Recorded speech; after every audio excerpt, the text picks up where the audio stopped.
thank you, Ken, for being here. I would feel embarrassed sitting on a stage like this, as though there's some oracle is going to speak. I mean, it's just me and my conversation, and I'm sure things will crop up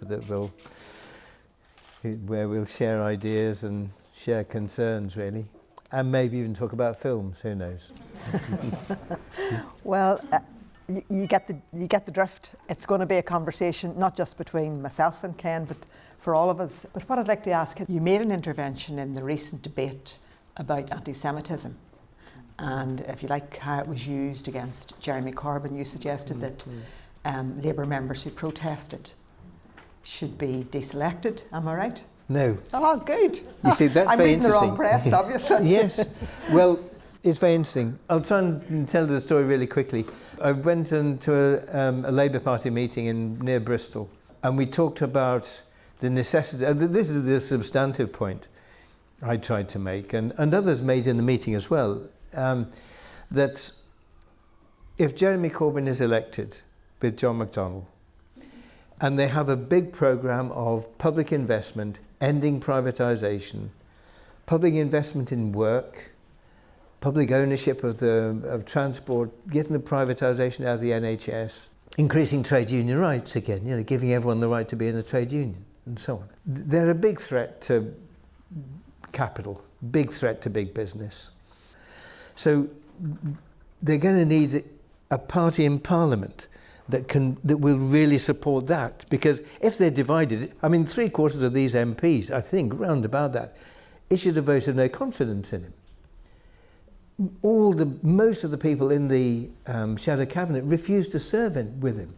Well, they're still there. Now, if you go back into Parliament with Jeremy and John McDonnell's programme, like I've said, 3/4 of the MPs against it, just think the chaos that's going to happen. They're going to be subverting it, they're going to be briefing the media, they're going to be on television saying how bad it is. That'll be a disaster. It'll stop us getting the changes we need. Therefore, I suggested that, and many others have suggested, that we need new MPs committed to the programme.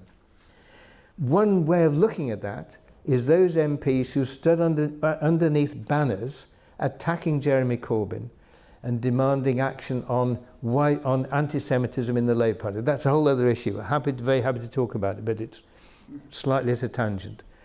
The placards were against Corbyn. Now, fine, you might well want to make a point about racism, anti-Semitism, Islamophobia, all that. Absolutely fine. Make that point. Don't stand underneath placards saying against Corbyn. You can do one without doing the other. And I said Labour Party members might like to remember that when they're choosing their candidate for the next election. That was all. It was then picked up by a local paper. They included in the report that I wanted to oust any Labour member of Parliament who'd been to the demonstration. The Daily Mail, no friend of Labour, picked it up, and then I say, kick out Labour MPs who've been on the demonstration. And then the next thing, then it's picked up by other newspapers, and then Barry Gardiner, Labour shadow minister, no less, attacks me on Question Time on the basis of the Daily Mail, without bothering to check whether I actually said it or not. So that's the story. But I think it reveals more about the people who reported it than the substantial point that most people in the meeting agreed with. Do you oppose mandatory reselection then, or are you in support of it? I'm in support of mandatory reselection, but I wouldn't call it that really. I think we need a new system where at every election there's a slate of candidates, and at every election the party chooses a candidate for that election. So it's a routine. It's not you have to have your hands in the till to get deselected. It should be a natural democratic process, because somebody who's done quite well for 5 years, there might be somebody more committed to the programme you want to support. There might be somebody with better qualifications, somebody with a specific experience you want in Parliament. So there's all kinds of reasons why you might want to change your Member of Parliament. Not to do with something bad they've done or wicked, and it's to do with the constant regeneration of the democratic process. Being an MP is not a job for life, you know, as people have said. It's a democratic process, and every election, every councillor, every parliamentary election, you used to say, okay, who wants to apply for the job? And maybe have a list of 5 or 6. The party nationally might say, look, there's somebody around who would be brilliant in foreign affairs, say, or brilliant in finance. If you can find a space for him, great. If not, it's your choice. So they might make a selection or 2 if it's in good faith and not about, you know, keeping control. And then you'd have another group locally, and say you have 5 or 6, and then everyone, all the members say, well, that's the one we want. That seems to me a basic democracy. Thank you. Just behind there. We in Ireland are no strangers to hostile media and RAU, from Cathy Come Home to Hidden Agenda. Is it our imagination or my imagination that the hostility of the media, the false news that's been produced about any progressive force, whether it's Coburn, whether it's Ireland, whether it's the Palestinians, is the media becoming more blatant and less efforts to try and disguise their political hostility? Or is it just all our imagination? I think the basic stance doesn't change. I think it depends how confident the ruling class is. The ruling class feels confident that you're no threat, they'll let you speak. If they think they're in danger, they close down.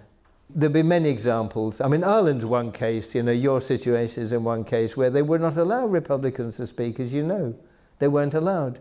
Their voices were revoiced, you know, by actors who came in and was sometimes were allowed to use their words. I mean, ridiculous. Made themselves look foolish, which they are. During the miners' strike, I mean, no representation given to the miners' case on the BBC. There was a case where footage was reversed to make it look as though the miners were throwing stones before the police charged them with their batons, because the police charged first. The story on the BBC, the story in the press, was picket line violence. Of course, it became apparent afterwards, sometime afterwards, that all the charges against the miners were dropped, and or almost all, and then the stories of the police violence emerged. So of course they let the truth out when it can do them no harm. Their fundamental stance doesn't change. It's just their tactics change according to the political balance of power, I think. Thank you. Person in the front here. I think it was on My Name is Joe, one of the actors that was in it. He said that the way that you would hide the camera crews and stuff to get a natural reaction out of people, which is something that's made your film specifically unique, that your films don't really feel like you're watching a film, you're watching a documentary about a real life person, and you sort of got that natural human reaction from people. How did you do that? Like, how exactly have you managed to do that throughout your career? It just seems that every film has it. You're asking me for the trade secrets now, you know. this is, well, you just pick up a few ideas on the way, really. I mean, when I began, I did a police series called Z Cars. It was done in the studio, and we did. You had to do it in 3 weeks, like cast it and rehearse it and then shoot it. It was shot in the studio live, and it was 50 minutes long, so they did it like a play, live, running from set to set, with the bits of film inserted. So you had to rehearse it. And what would happen is the regulars were there, they were the regulars, and the director had to cast the other parts. So you would have a few days to cast it, and then you'd have a read-through. And when we had the read-through and everybody came, they were terrific. And I thought, that's brilliant. Now, this is going to be even better when I've rehearsed them. But actually what happened was, you've guessed it, they were worse. They were worse. Because what made them good at the beginning was the first time you hear something from someone, you just hear it. And you respond in a way you never catch again. And so I thought, well, there's a lesson here. So we don't rehearse, we shoot it in sequence, we improvise the things that might have happened before the film starts, so that if there's a family relationship, you work that out and you rehearse it, you improvise little scenes like having a meal together, coming in from work, just the normal things of family life, the rows, who has the power, who's the strong one, who always gives way, all those things that make families fascinating and terrible and funny and all that. And so you rehearse that. If someone's got a job and they're not actually a professional, then they learn about the job and what kind of person how you become when you do a job, because that defines us, doesn't it, by and large? You know, if you're, whatever the work is, it's your identity in your own mind, and your skill is something you're very proud of. So you have to rehearse that. Then we shoot the film in sequence. If there's a surprise, we shoot the surprise. And if it goes wrong, well, you do it again. And then you adapt it and so on. Don't tell them the ending. They don't know. They have the script in bits so that it goes up to another stage, whatever that stage is. It might be halfway through the scene you're shooting. It may be, you know, for the next week. It's difficult on the actor though, if they don't know the ending and they have to perform it. I mean, just if I didn't know what was coming, I would be petrified. Well, no, it's a liberation actually, because all you've got to do is play that moment absolutely dead truthfully. Just play the truth of the moment. Because if you're living your life, you don't play a scene, well, my God, there's some disaster next week. You don't do it, you just do it flat out for the moment. So, no, just do it like that. Because that's the real experience, you know. And I mean, there have been things where it's a great test of the writing. Because if their response is as the writing goes, then the writer is vindicated in a way. I mean, he's got it right. And I work with wonderful writers. And the films aren't mine. If they're anybody's, they're the writers. They're the prime creative impulse. The director, you know, is part of it. So Jim Allen, Barry Hines, and Paul Laverty for the last quarter of a century. Wonderful, wonderful writer. And if it doesn't take too long, I mean, one little story about where the surprise worked against us. Well, we did a film called Bread and Roses, which was about office cleaners in Los Angeles. And it was about two Mexican sisters, one who'd come up first, who was older, and she was working as a cleaner, and she got her younger sister a job.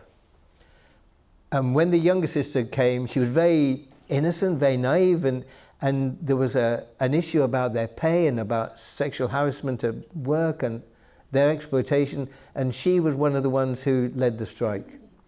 The older sister betrayed it and sold out, and the leaders were arrested. And there's a scene where the younger sister goes to the older sister, and she's staying with her, and she's going to leave. And she says, "How could you do it? How could you do it?" Terrible betrayal. She was overwhelmed that it should be her sister who betrayed it. And she was going to leave. And we thought that there would be a row and she would leave. And what happened was, when the younger sister said that, the older sister said, "Well, on my way here, to get here, I worked as a prostitute at the border country. And the money I sent back paid for your food. And you're here because I slept with the boss. And if that strike had gone on, I'd have lost my job and my kids would have starved. And I've learned to put number one first." Which was a terrible argument. And instead of actually dividing them, it brought them together. So you ended up with a different ending? Yeah. It was near the end of the film anyway. But I mean, it brought them together, and the younger one just wanted to hold her. So we just had a slight amendment to the end. It wasn't a problem. I mean, it was brilliant. Because as a director, what you've got, the most precious weapon you've got is the actor's instinct. Mm-hmm. And that's what you've got to work with. And actors are very good at adapting. And if they know everything, they suspend their instinct and they say, "Oh, I'll do what's written."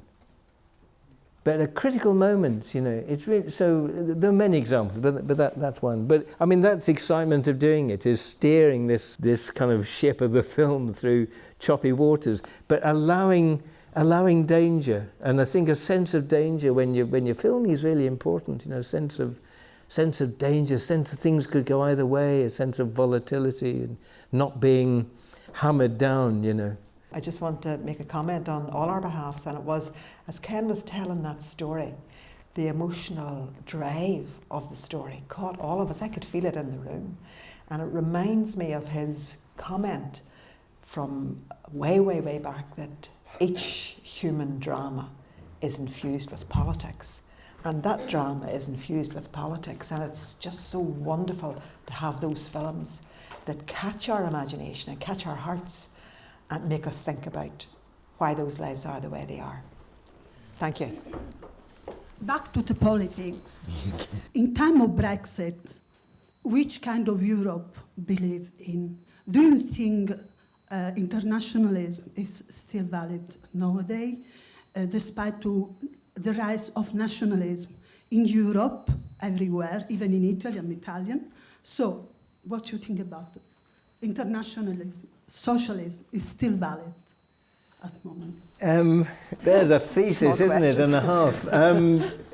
Internationalism is the basic principle of all of us, of all people on the left, of socialists, of whatever we call ourselves, that we work together across nations, across continents, that the working class is one class, our interests are the same, you know, the Polish working class is the same as the Italian working class, the same as the Korean working class, the same as the British working class. We are one class, and capital will exploit wherever they can make the most money. And they'll go, they don't care what colour you are, if they can exploit your labour, they can exploit your raw materials, if they can get control of your markets, they will be there. And that is globalisation. That's what globalisation is. The right to invest money wherever labour is the cheapest valued, that is, and sell in as many markets as possible, dominate the market share, and so on. So what's our response? Well, the European Union was, or is, a club for big business. It prioritises profit before workers' rights, before trade union rights. And its judgments have shown this, its founding documents show it's based on the free market. That's their project. If we reject that, does it mean we don't want to work with the European working class? Of course not. We need European cooperation. We need to work together, but we need a different European Union. Wholly different, based on the interests of the people, not the interests in multinational corporations. Can you change that within this structure? People say it's almost impossible. But there's disagreement about that. I mean, somebody you know, I'm sure, Yanis Varoufakis, with great experience in Greece, and look what they did to Greece. He says, please stay in and let's make common cause with other socialist movements and with other political trade unions in Europe. That persuaded me, and I voted to remain. But with that major qualification that the European Union as it stands is our enemy, is our political enemy in terms of class. I think a lot of people share that. The problem was in the referendum, you never heard that. You didn't hear that argument. I mean, it was an argument between two sides of the right. The side of the right that thought they could exploit people better if they did away with all the regulations, the environmental regulations, the union regulations, the workers' rights, the small they are, they could rip us off better. And those that representing big businesses said, no, we need to keep these markets open. It was a clash between two sides of the right. And we've got to articulate our alternative and obviously oppose the nationalism that was encouraged by the Leave voters, you know, because it was waving the Union Jack, wasn't it? It was all about Little England. And but against that, of course, we always have to stand for the principle of self-determination. So, I mean, again, nationalism, if it's simply a kind of right-wing move to defend a ruling class in one state is one thing. The right of people to self-determination is quite different, and that we support, obviously. Thank you, Ken. So it's complicated issues. It is a complicated issue, and you know, I'm glad that you clarified there. Nationalism isn't one thing. No. It's ubiquitous. It's everywhere. Yes, it's not one thing. So to distinguish between a nationalism that supports the status quo and an elite. Yes. is a different form of nationalism Absolutely. from a nationalism that is about resistance and freedom for people. Yes, absolutely, Yeah. absolutely. Sorry, there's yourself. Hi, Ken. I wanted to ask you, of all of your oeuvre, what was your favourite film and why? In a way, they're all your children, you know. So you can't have a favourite one. And the ones because you remember the process. I mean, you remember the people you met, the people you worked with, and the daft things that happen, and the mistakes you make, and you remember the process. And often the ones that don't work quite as well, you feel more responsible for. So you have more an affection for the ones that just missed. Or missed by a long chalk. So no, you can't have favourites, but good memories of all of them really. And I mean, making the films, I'm sure there are many projects that people work on have the same quality, but you're a group of strangers often who come together for a few months and get to rely on each other, have to rely on each other.